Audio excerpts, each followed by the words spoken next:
First, the B2B actually is the mainstream for the global trade. It's about the 20 trillion US dollars global trade every year. And the digital penetration is still low. So we think there's a big potential there.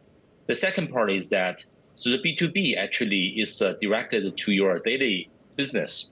So if you want to build your own brand, if you want to build your first product, if you want to start your first business, like you want to build up a salon franchise, or you want to build a kind of a gardening services business, that you need to buy a lot of business machines. You need to find the right suppliers, customers, and find your partners to work with you to kind of start your own business. We are the kind of top platform, the go-to place for you to help to build your business, and that's how we do it. What kind of support do you provide these small and medium enterprises then as they do this? Because for a lot of them, as you said, this might be the first time that they're looking outside their immediate network to come up with suppliers. What can Alibaba.com offer them?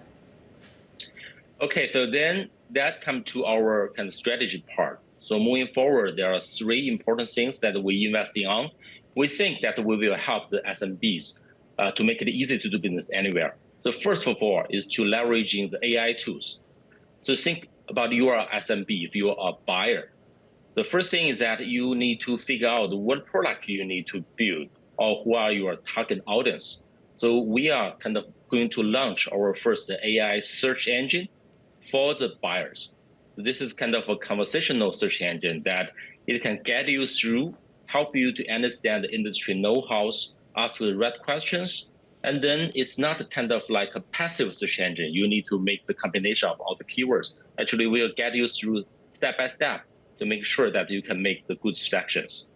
The second part is that we are using our platform to build a kind of more structured connections between the buyers and the suppliers.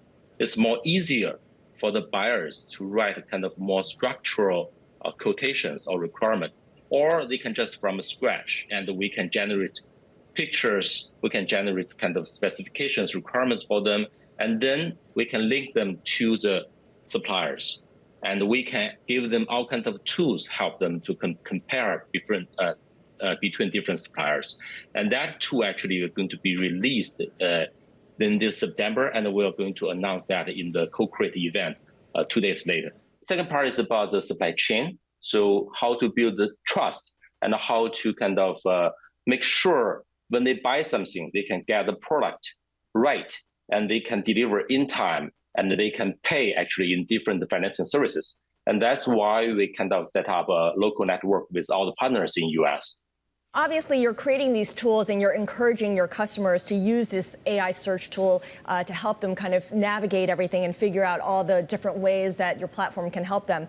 There's certainly a lot of excitement, you could even say hype, about AI. But is there any evidence that your customers are actually using AI in their day-to-day business? And is there any meaningful impact on their behavior as a result?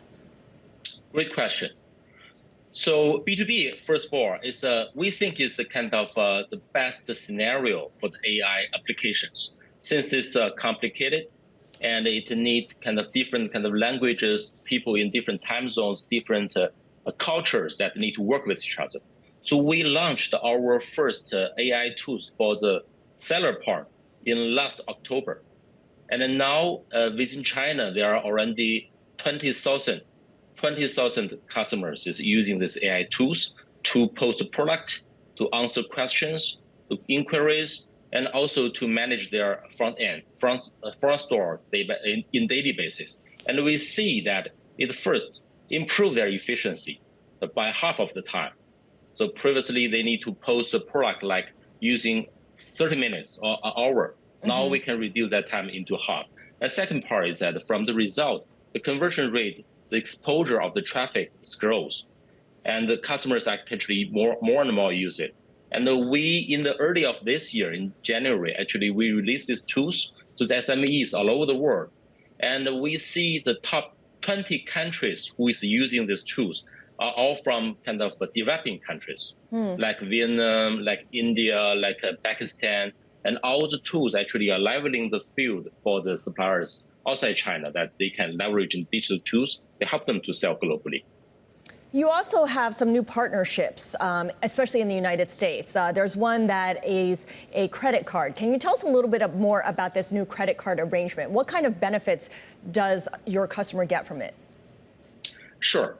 So we launched first of our payment network 5 or 6 years ago. We called trade assurance. So think about if you're a buyer, you want to buy from some SMBs outside the US.